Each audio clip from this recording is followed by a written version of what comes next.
Innal hamdalillah nahmaduhu wa nasta'inuhu wa nastaghfiruh wa na'udzu bihi min shururi anfusina wa min sayyi'ati a'malina may yahdihillahu fala mudilla lahu wa may yudlil fala hadiya lahu asyhadu an la ilaha illallah wahdahu la syarika lahu wa asyhadu anna Muhammadan 'abduhu wa rasuluhu la nabiyya ba'dahu amma ba'd. Bapak-bapak, ibu, saudara-saudara jamaah salat maghrib rahimahullah, pertama-tama adalah tidak lupa kita selalu bersyukur kepada Allah Subhanahu wa taala atas segala nikmat yang Allah berikan. Kita dalam keadaan sehat walafiat, jasmani dan rohani, dapat melaksanakan aktivitas kita sehari-hari, dimudahkan langkah kita menuju rumah Allah ini untuk melaksanakan sholat maghrib secara berjamaah, dan kemudian kita bersama-sama berada di taman surga, di taman ilmu ini. Semoga apa yang kita lakukan mendapatkan ridho dari Allah Subhanahu wa taala. Kemudian salawat dan salam yang kita sampaikan kepada Nabi kita Muhammad sallallahu alaihi wasallam, kepada para sahabat, keluarga dan seluruh pengikutnya, dan kita berusaha untuk mengikuti sunnah-sunnahnya, menghidupkan sunnah-sunnahnya di dalam kehidupan dunia ini. Semoga kita termasuk yang mendapatkan syafaat beliau atas izin Allah di hari akhirat nanti. Amin ya rabbal alamin. Bapak Ibu yang dirahmati Allah, insyaallah akan kita lanjutkan kembali pembahasan kita mengenai sabda Rasulullah SAW. Kita bahas hadis Nabi, dan kita masih pada hal 4 dalam malam hari ini. Kita akan bahas tentang berlindung dari 4 perkara. Ini kalau kita masih ingat beberapa pertemuan sebelumnya, berlindung dari 4 perkara ini sudah bagian yang ketiga. Jadi kan dulu ada berlindung dari 4 perkara, Allahumma inni a'udzubika min ilmin la yanfa'.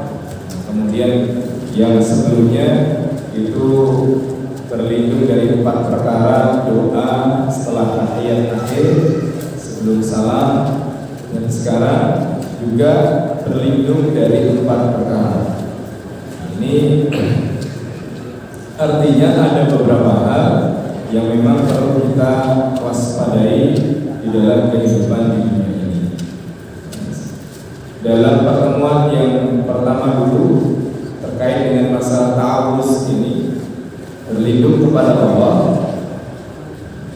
Jadi berlindung kepada Allah itu mempunyai makna yang sangat dalam, keterikatan antara seorang hamba dengan Allah, tawakal seorang hamba kepada Allah dari hal-hal yang dapat menyebabkan mudarat di dalam kehidupan.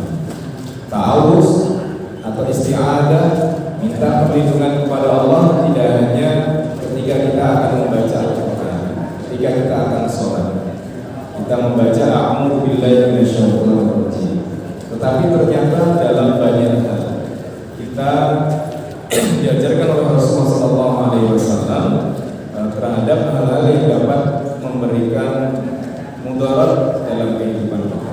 Dan sekarang kita akan bahas hadis yang berada di hadapan kita. Sebagaimana biasa kita akan baca hadisnya terlebih dahulu. Bismillahirrahmanirrahim. An Abi Hurairah radhiyallahu anhu, kana Rasulullah sallallahu alaihi wasallam yata'awwadu min jahdil bala wa dara'is syaqa wa su'il qada wa syamatatil a'da. Wa fi riwayatin an Nabi sallallahu alaihi wasallam qala ta'awwadu min jahdil bala wa dara'is syaqa wa su'il qada wa syamatatil a'da. Yang artinya hadis ini diriwayatkan dari sahabat Abu Hurairah radhiyallahu anhu, adalah Rasulullah sallallahu alaihi wasallam berta'awuz, meminta perlindungan kepada Allah dari 4 hal. Yang pertama dari beratnya musibah, tertimpa kesengsaraan, keburukan keputusan, dan kegembiraan musuh. Ini diriwayatkan dalam Bukhari, kemudian Muslim. Kemudian lafal ini adalah lafal Bukhari. Dalam lafal Muslim ada perubahan letak antara jadil barat, kemudian darahus syaqqa dan seterusnya. Kemudian di dalam riwayat lain dari Nabi Shallallahu Alaihi Wasallam, kalau sebelumnya itu pemberitaan, jadi informasi bahwasanya Rasulullah itu berta'awuz. Tetapi dalam riwayat Bukhari, Rasulullah kemudian memerintahkan ta'awwadu, berta'awuzlah, mintalah perlindungan kepada Allah dari 4 hal. Jadi Bapak Ibu yang dirahmati Allah, hadis ini menunjukkan 2 hal. Jadi sengaja saya sampaikan 2 riwayat. Yang pertama, riwayat Abu Hurairah itu menjelaskan, memberitahukan Rasulullah itu biasa berta'awuz dengan dari 4 hal. Tetapi di dalam riwayat Bukhari yang lain, Rasulullah memerintahkan itu. Artinya ada fi'liyah dan qauliyah. Fi'liyah perbuatan Nabi, bahwasanya Rasulullah melakukan hal ini. Kemudian yang kedua adalah perintah Nabi. Nabi memerintahkan untuk isti'adah, untuk meminta perlindungan kepada Allah dari 4 hal. Karena Bapak Ibu yang dirahmati Allah, ada hal yang dilakukan oleh Nabi tapi Nabi tidak perintahkan. Sahabat melihat, kemudian menceritakan kepada kita, kemudian kita lakukan. Tetapi ada hal yang diperintahkan oleh Nabi, dianjurkan oleh Nabi, tetapi beliau tidak lakukan. Tetapi itu adalah sebuah kebaikan. Nah, ini berlindung dari 4 hal ini Rasulullah lakukan dan kemudian Rasulullah perintahkan.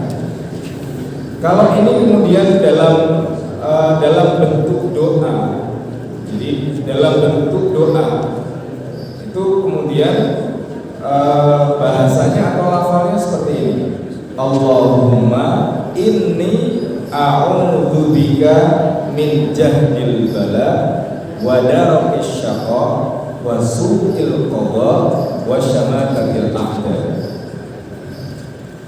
Jadi ini kan yang pertama informasi dari Abu Hurairah, yang kedua perintah Nabi.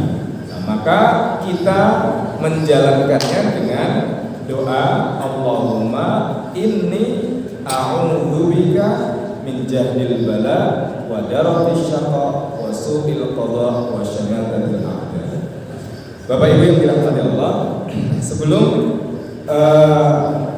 saya menjelaskan tentang 4 hal itu, ada beberapa poin yang mungkin saya rasa penting dalam hal ini. Kalau masalah isti'adah sudah kita bahas pada pertemuan sebelumnya. Yang pertama adalah pentingnya berdoa kepada Allah itu pada 2 hal. Sebagaimana yang saya tulis pada poin yang pertama, berdoa kepada Allah itu memerlukan 2 hal. Yang pertama, hudurul qalbi, hadirnya hati. Ada orang berdoa, hatinya tidak hadir, hatinya tidak ada di situ. Dia minta kepada Allah, tetapi pikirannya kemana-mana, hatinya berkelana. Dia ada orang yang berdoa kepada Allah, dia tidak selain tidak paham apa yang dia minta kepada Allah, kemudian juga tidak khusyuk di dalam berdoa.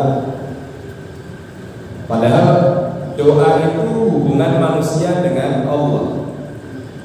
Doa itu menghubungkan hamba dengan Allah Subhanahu wa Ta'ala. permintaan kita kepada Allah itu harus didasari dengan hadirnya hati di saat berdoa, dan itu menunjukkan keseriusan kita di dalam kita berdoa kepada Allah. Jangan sampai kemudian kita berdoa kepada Allah main-main, kita berdoa kepada Allah kemudian tidak serius, kan seperti itu. Kita main-main dengan Allah. Nah, kemudian yang kedua, sidqul iltija ilallah, benarnya permohonan kepada Allah Subhanahu wa taala. Jadi selain hati kita hadir, kemudian kita juga yakin bahwasanya kita ini berdoa kepada Allah yang pasti mampu mengabulkan apa yang kita minta. Beberapa pertemuan sering kami sampaikan, jangan sampai itu kemudian kita minta kepada Allah tapi kita ragu kepada Allah. Ya Allah, berilah pertolongan kepada hamba-Mu ini. Ya Allah, kami mohon ini. Ya Allah, saya punya masalah ini, saya sampaikan kepada-Mu. Itu artinya kita yakin Allah itu akan memberikan solusi, Allah akan memberikan jalan keluar, Allah akan meringankan beban yang kita sampaikan kepada Allah. Kan aneh, kita minta sama Allah tapi di sisi lain ragu. Benar gak sih Allah mengabulkan? Benar gak sih kemudian Allah itu kemudian mewujudkan apa yang kita minta? Nah, oleh karena itu Rasulullah SAW dalam hadis riwayat yang disampaikan oleh sahabat Abu Hurairah itu menyampaikan, ud'ullaha wa antum muqinuna bil ijabah wa'lamu annallaha la yaqbalu du'aan min kulli qalbin ghafilin lahin. Artinya, berdoalah kamu kepada Allah dan kamu yakin Allah akan mengabulkan. Ketahuilah sesungguhnya Allah tidak menerima atau tidak mengabulkan sebuah doa dari hati yang lalai dari Allah dan abai dari taat kepadanya. Kita minta sama Allah, tapi kemudian kita tidak taat terhadap aturan yang Allah perintahkan kepada kita. Meskipun Bapak Ibu yang dirahmati Allah, Allah itu tidak akan menolak doa seorang hamba. Jadi Allah tidak menolak doa seorang hamba. Allah kabulkan sesuai dengan permintaannya. Allah kabulkan doa itu menjadi pahala bagi dirinya, atau Allah kabulkan dengan menghindarkan kita dari mara bahaya. Dulu pernah kita bahas 3 hal yang terkait dengan doa. Maka para sahabat kemudian kalau begitu tidak ada yang sia-sia dari doa, kita perbanyak doa. Minta masa kemudian sulit. Kita kan kalau namanya minta itu kan luar biasa. Kalau memberi itu sulit, tapi kalau minta itu mudah. Jadi Bapak Ibu yang dirahmati Allah, unik ini kalau mungkin Bapak Ibu sekalian yang pernah berangkat haji atau umroh. Jadi orang yang berangkat haji terutama itu kan mungkin secara ekonomi kebanyakan itu kan mampu ya. Tapi begitu sampai di sana, kalau orang Indonesia biasanya mengatakan itu sabil.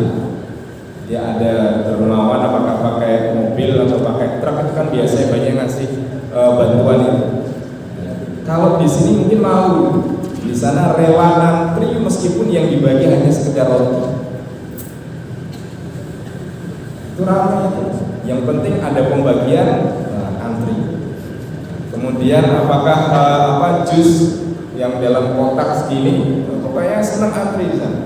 Walaupun di sini mungkin secara ekonomi luar biasa, dan itu mampu dia beli.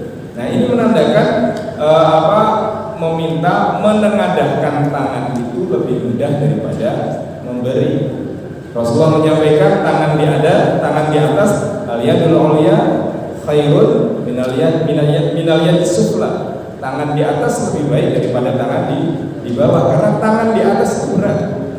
Nah, mudah kemudian tangan di bawah.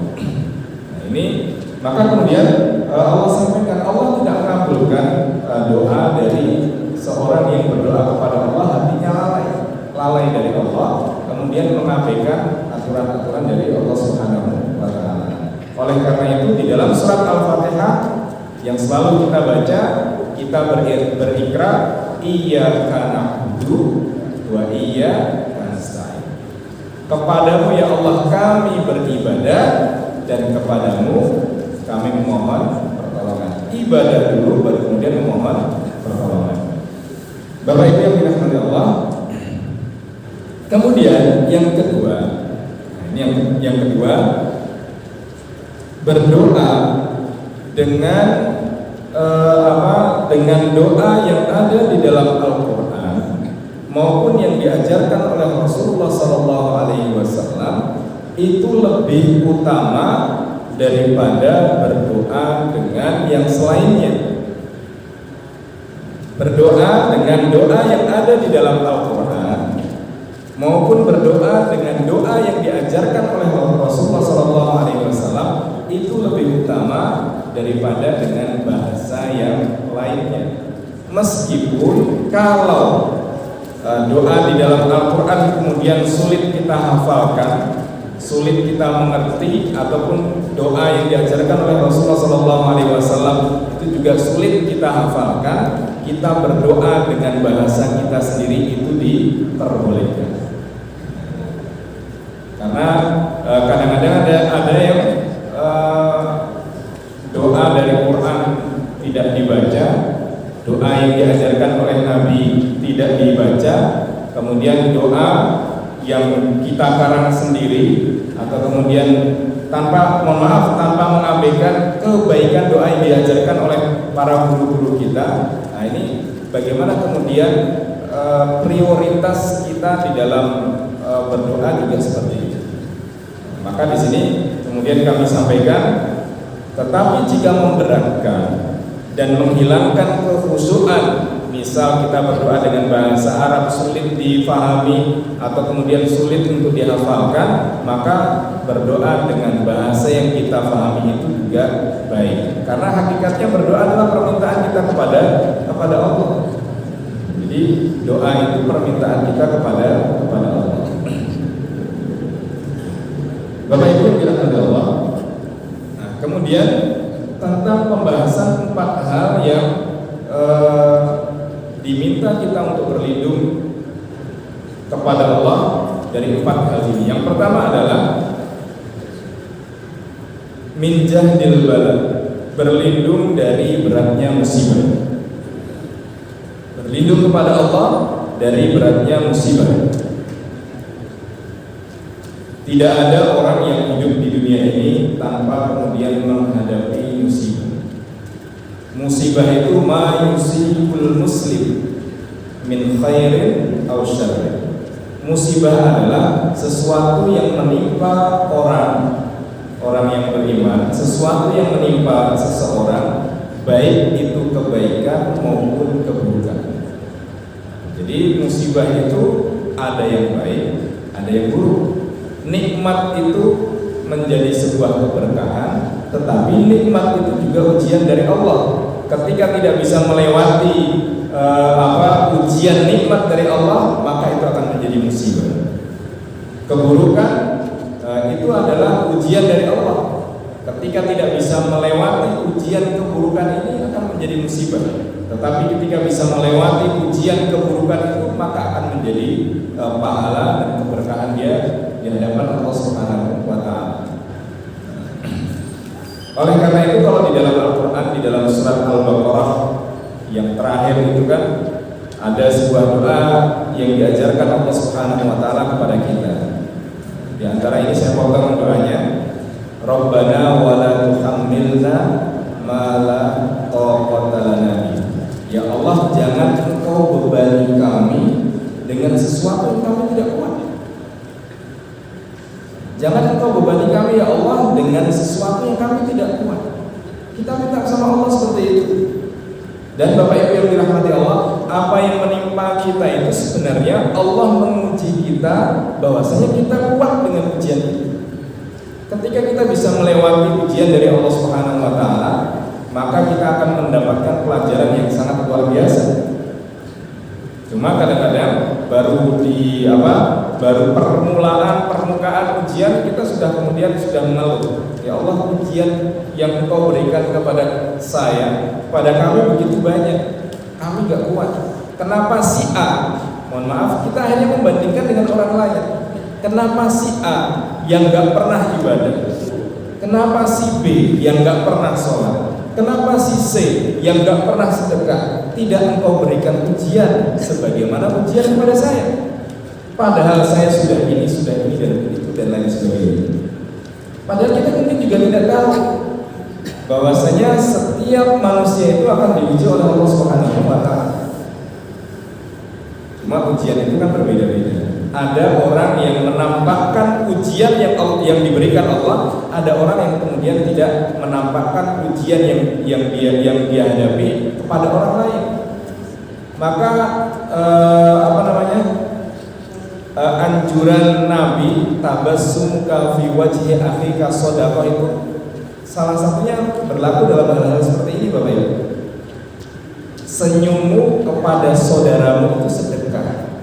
Senyum itu kan sebenarnya ini menunjukkan orang tidak ada masalah, orang senang. Tapi kan orang tidak setiap saat senang. Ada kadang-kadang dia sedih, dia ada banyak masalah. Tetapi ketika bertemu dengan orang lain, dia tidak menampakkan masalahnya, dia tidak menunjukkan kesedihannya, maka itu menunjukkan kepribadian yang kuat dan kemudian orang senang dengan kita. Kita ketemu sama orangnya merengut. Sebenarnya kita pingin silaturahmi. Begitu melihat teman kita merengut, kita pulang. Sana ngeri, belum apa-apa sudah pulang aja lah. Maka kenapa kemudian kita dianjurkan untuk menjenguk orang sakit? Dia susah untuk senyum, kita datang memotivasi, akhirnya dia bisa senyum, dia mendapatkan dengan senyumnya dia mendapatkan pahala dari Allah. Kita yang disenyumi orang yang sedih, kita juga mendapatkan pahala dari Allah, kan seperti itu. Maka yang pertama, kita berlindung kepada Allah dari beratnya musibah baik secara fisik maupun non fisik. Ujian fisik sakit, non fisik itu celaan orang lain. Tidak ada orang yang kemudian hidup itu anteng tenang tanpa kemudian pandangan negatif dari orang. Kita baik, ingin menjadi orang baik, orang yang nyinyir juga banyak. Kita kemudian melakukan hal yang salah, orang yang kemudian berpandangan negatif juga ada. Maka hati-hati kita mengomentari orang lain. Jadi hati-hati kita mengomentari orang lain. Kalau dalam konteks pemberitaan itu kan Allah Subhanahu wa Ta'ala menyampaikan agar kita hati-hati dengan berbagai macam informasi yang kita terima. Seperti itu. Sakit, hutang, kabar menyedihkan, ini kan bagian dari ujian dari Allah. Maka kemudian kita berdoa kepada Allah, ya Allah, semoga beban berat, musibah berat ini Engkau ringankan. Allah ringankan dalam kehidupan kita dengan kita mampu untuk menyelesaikan itu. Jadi meminta perlindungan kepada Allah dari beratnya musibah itu, kemudian dalam bentuk amaliyahnya, refleksi dalam kehidupannya itu dengan mencari jalan keluar. Doa itu kan mempunyai beberapa unsur. Doa itu minta kepada Allah, tetapi kemudian juga berikhtiar agar apa yang kita minta kepada Allah itu terwujud. Kalau kemudian kita masih belajar atau orang bekerja, ya Allah, semoga pekerjaan saya berkah. Itu doanya. Perbuatannya, refleksi kita dari doa itu, kita bekerja dengan disiplin. Kita bekerja sesuai dengan aturan aturan dalam lembaga yang menaungi kita. Bukan kemudian ya Allah semoga pekerjaan saya berkah, tapi kemudian kita santai-santai, maksudnya sembarangan. Nah itu tidak sesuai dengan apa yang kita minta sama Allah. Karena doa itu mempunyai unsur ikhtiar, usaha manusia untuk mencapai apa yang kita minta kepada Allah Subhanahu wa Ta'ala. Itu minta kepada Allah dari berlindung kepada Allah min jahdil bala, beratnya musibah. Yang kedua, wadarotis syaqaq, berlindung dari tertimpa kesengsaraan. Bapak Ibu yang dirahmati Allah, sengsara itu lawannya gembira. Artinya orang merasa apa yang dia rasakan itu bisa berbeda. Sengsara dan gembira adalah sesuatu yang kadang-kadang tipis batasnya. Orang mengatakan sengsara itu gembira itu lebih pada hal-hal yang mungkin bersifat material. Orang kalau dapat gaji, kemudian dapat rezeki, itu dianggap sebagai sebuah kegembiraan. Tetapi kemudian ketika rezekinya atau sebagian apa yang biasa dia terima kemudian terpotong atau kemudian tidak sesuai dengan dia diharapkan, dia merasa sengsara. Sebagaimana yang Allah sampaikan di dalam surat Al-Fajr pun seperti itu. Fa'amal insanu idza mabtalahu rabbuhu fa'akramahu wa na'amahu fayaqulu rabbi akraman. Kalau dapat nikmat kita merasa Allah kemudian memuliakan kita. Wa amma idza mabtalahu faqadara alaihi rizqahu fayaqulu rabbi ahana. Di situ Allah sampaikan manusia diuji dengan dicabut sebagian nikmatnya, bukan semuanya. Sebagian nikmat yang Allah cabut ini kemudian menjadikan manusia merasa, oh ini Allah ini menyengsarakan saya, kemudian tidak memberikan sesuatu yang baik dalam kehidupan saya, padahal saya sudah ini dan lain sebagainya. Itu sebagian, apalagi kemudian dicabut semuanya, kan seperti itu. Maka kemudian kita berlindung kepada Allah agar tidak tertimpa kesengsaraan, kita merasa apa yang kita terima itu adalah sebuah kebaikan, bukan sebaliknya. Ini yang kedua, baik kesengsaraan di dunia maupun di akhirat. Nah, yang ketiga, berlindung dari wasu'il qada, buruknya takdir.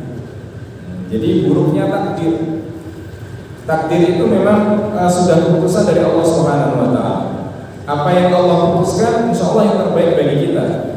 Tinggal kita bagaimana bisa bersabar dengan keputusan yang buruk dan kemudian bisa bersyukur dengan sesuatu yang baik yang Allah berikan.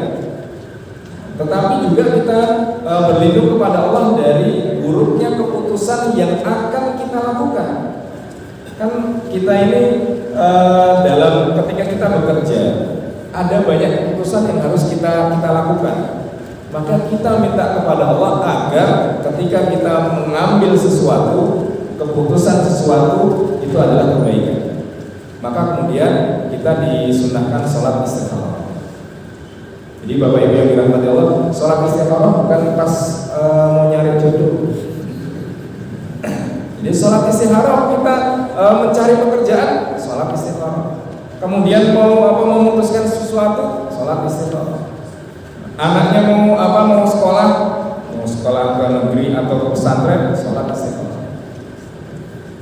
Dan sholat istikharah itu kemudian tidak tandanya tidak mimpi. Itu sholat istikharah nggak mimpi-mimpi, itu sholat istikharah ini benar atau enggak ya? Jadi bukan dengan mimpi, tetapi dengan keyakinan dengan apa yang diputuskan. Jadi kalau mimpi harus mimpi susah. Jadi kalau sholat istikharah itu tidak dikaitkan dengan mimpi. Jadi berlindung dari buruknya keputusan, baik keputusan yang sudah berlaku maupun keputusan yang akan dilakukan. Kemudian yang keempat, wasyamatatil a'da. Bapak Ibu yang dirahmati Allah, dalam beberapa syarah hadis, syamatatil a'da ini kalau tidak diterjemahkan secara luas ini akan menimbulkan banyak pertanyaan. Rasulullah mengajarkan kepada kita berlindung dari kegembiraan musuh terhadap kesengsaraan yang menimpa kaum muslim. Jadi betapa banyak orang yang tidak senang dengan umat Islam, tidak senang, ini kalau konteksnya umat Islam ya, tidak senang dengan umat Islam ketika umat Islam itu kemudian mendapatkan kebaikan. Tapi sebaliknya, betapa banyak orang yang senang ketika umat Islam ini kemudian pecah belah, kemudian tidak bersatu, kemudian saling mencaci satu sama lain. Ini maksudnya dari wasyamatatil aqd. Kalau kemudian dalam konteks kita pribadi, itu berlindung dari kegembiraan orang yang tidak suka dengan kita. Kita ini manusia, kalau dalam sebuah hadis, meskipun hadis itu lemah, orang beriman itu menghadapi 5 hal. Jadi nanti mungkin akan sampai pada waktunya akan menghadapi 5 hal. Salah satunya musuh yang selalu memusuhi dirinya. Maka manusia itu selalu dia punya musuh. Kita tidak ingin musuh, tetap ada musuhnya. Ada orang yang tidak senang. Maka kita berlindung kepada Allah min syamatatil a'da, itu dari orang yang tidak senang dengan kita ketika kita mendapatkan nikmat dari Allah, atau kesedihan dia, kedengkian dia ketika kita mendapatkan sesuatu yang baik. Bapak Ibu sekalian, di kantor, di tempat kerja mendapatkan kenaikan jabatan, baru beberapa tahun prestasinya luar biasa naik. Tidak semua orang bisa senang. Ada orang yang kemudian orang ini kok cepat sekali naiknya. Saya sudah sekian tahun, dia baru beberapa tahun sudah prestasinya sudah luar biasa. Ada aja orang yang ini. Apakah kemudian melalui hal-hal yang mistis maupun kemudian hal-hal yang lain agar si A, si B kemudian kembali kepada jabatannya semula dan lain sebagainya. Ini banyak yang terjadi. Maka Rasulullah SAW mengajarkan kepada kita agar orang-orang yang seperti itu, atau kita dijauhkan dari prasangka, dijauhkan dari orang-orang yang mempunyai kedengkian terhadap diri kita ketika kita mendapatkan sesuatu yang baik dari Allah Subhanahu wa taala. Dalam konteks umat Islam, kita berlindung kepada Allah dari orang-orang yang tidak senang dengan umat Islam yang bersatu, umat Islam yang tenang, umat Islam yang bisa menjalankan agamanya dengan baik, yang tidak pecah belah. Kalau kita Bapak Ibu yang dirahmati Allah, kita melihat di media sosial yang mengarahkan umat Islam berbenturan satu dengan yang lain, itu sangat-sangat nyata. Sangat-sangat nyata. Bukan satu yang biasa-biasa. Maka bagaimana kemudian kita secara pribadi berefek atau tidak, kita berusaha untuk menjadi perekat satu dengan yang lain, itu sesuatu yang kita perlukan. Jangan sampai kemudian dalam skup yang kecil satu dengan yang lain, sholatnya bareng, imamnya sholatnya berjamaah bareng-bareng, tetapi kemudian ada kedengkian satu dengan yang lain. Dan mohon maaf, kadang-kadang kalau kita bicara masalah seperti ini kemudian dikaitkan dengan masalah ini sebentar lagi 2024, masalah politik dan lain sebagainya. Padahal jauh dari sekedar permasalahan itu. Dalam dunia kita memang hal tersebut terjadi. Semoga Allah Subhanahu wa taala menjauhkan kita dari berbagai macam keburukan dan kita selalu mendapatkan perlindungan dari Allah Subhanahu wa taala. Bapak Ibu yang dirahmati Allah, saya rasa ini yang dapat kami sampaikan. Mohon maaf kalau ada hal yang kurang berkenan. Kalau waktunya masih ada, monggo dibuka tanya jawab Allah.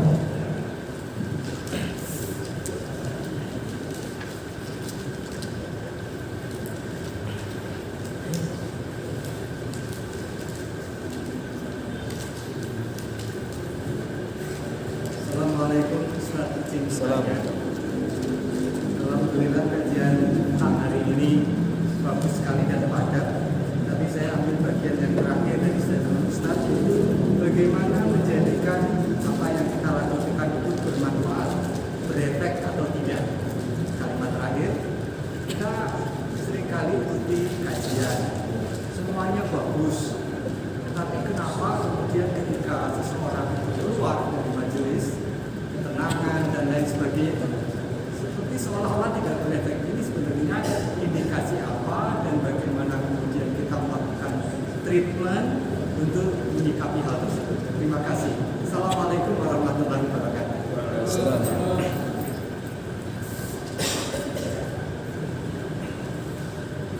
Jadi Rasulullah SAW itu pernah bersabda agar seseorang itu menyampaikan, jadi dalam konteks transfer ilmu, jadi menyampaikan ilmu itu, sampaikan ilmu itu, siapa tahu yang mendengar dia lebih paham daripada yang menyampaikan. Liyuballighu syahid al-ghaib, agar orang yang hadir itu menyampaikan kepada yang tidak hadir. Karena boleh jadi as-sami', orang yang mendengar itu afqah, lebih faqih, lebih paham daripada orang yang menyampaikan. Jadi pentingnya di sini, apakah yang kemudian maksud dari tujuan ceramah apapun lah, itu kemudian yang paham semuanya, setengahnya, seperempatnya, atau hanya satu orang. Nah, dalam majelis ilmu itu sangat penting. Saya menyampaikan sesuatu, boleh jadi Bapak Ibu sekalian yang mendengar lebih bisa merefleksikan dalam kehidupan daripada saya menyampaikan. Maka tugas kita itu kalau dalam Al-Quran, tugas para nabi itu tabligh. Tugas para nabi itu menyampaikan hidayah itu dari Allah meskipun dijemput oleh manusia. Dan orang yang menyampaikan, para nabi tidak dituntut oleh Allah, kenapa kamu tidak berhasil? Karena tugasnya menyampaikan. Bapak Ibu yang dirahmati Allah, kita semua ini punya kewajiban untuk menyampaikan kebenaran. Siapapun kita yang kemudian yang mendengar yang kita ajak itu kemudian menjadi baik atau tidak, bukan tugas kita. Tetapi kita menyampaikan yang sebaik-baiknya. Itu Allah yang akan memberi hidayah, atau kemudian kita menjemput hidayah ini. Jadi seperti itu. Tetapi kalau semua bentuk majelis ilmu itu dituntut hasilnya, maka banyak majelis ilmu akan tutup. Ini pengajian di sini, pengajian di mana-mana. Kok masyarakatnya masih seperti ini? Bubar saja mas ini pengajiannya. Sama, mohon maaf, ketika kemudian pelajaran agama kemudian disalahkan, pelajaran akhlak disalahkan. Ada pelajaran akhlak, ada pelajaran agama. Kenapa murid-muridnya seperti ini? Padahal boleh jadi Bapak Ibu yang dirahmati Allah, pelajaran agama, pelajaran akhlak itu bermanfaat tidak saat anak itu belajar. 5 tahun, 10 tahun, 20 tahun ketika dia bekerja, dia ingat apa yang disampaikan gurunya. Oh, ternyata yang disampaikan ustadz itu, pak guru itu, bu guru itu ternyata benar. Kapan kemudian dia ingat? 20 tahun, bahkan mungkin 40 tahun dari dia mendapatkan ilmu tadi. Nah, seperti itu. Jadi Rasulullah menyampaikan seperti itu. Nah, agar kemudian kita ini, mohon maaf Bapak Ibu yang dirahmati Allah, ada sebuah fenomena yang diceritakan dalam hadis itu. Misalnya ini kita pengajian seperti ini, ada yang tidak hadir. Maka kemudian yang tidak hadir, tadi pengajiannya apa sih? Nah, kebetulan ada fotokopian, oh pengajian isinya ini. Dia membaca, oh, ternyata seperti ini. Dia boleh jadi meskipun tidak hadir, begitu membaca dia lebih mendapatkan hidayah. Boleh jadi dia lebih bisa merefleksikan apa yang disampaikan daripada kita yang mendengar, misalnya daripada saya menyampaikan. Jadi ini